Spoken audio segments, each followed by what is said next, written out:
laging sumunod sa batas trapiko. Sa Roosevelt, Quezon City, 14 ang sugatan matapos magbanggaan ang dalawang bus kanina. Ang ugat ng aksidente ang paghahabol sa traffic light ng dalawang driver. Nasa gitna ng aksyon si Amber Gonzalez.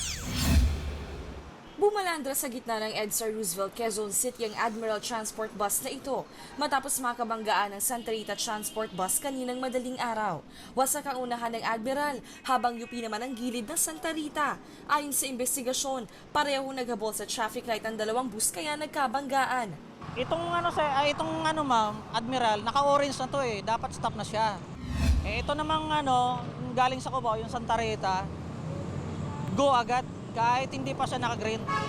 Sa lakas ng impact, sumalpok pa sa poste ng LRT ang Admiral, habang ang Santa Rita bus nasagyan ng katigil ni L300 van at motorsiklo. Buti nakatalon ako. Kaya yung motor lang hindi wala naman akong yung motor lang.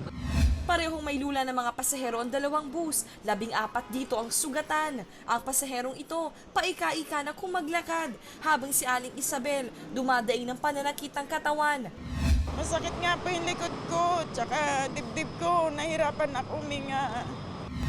11 ang sinugod sa ospital, kasama na ang konduktor ng Santa Rita Transport at driver nitong si Alsan Tanyaga na halos di na rin makalakad.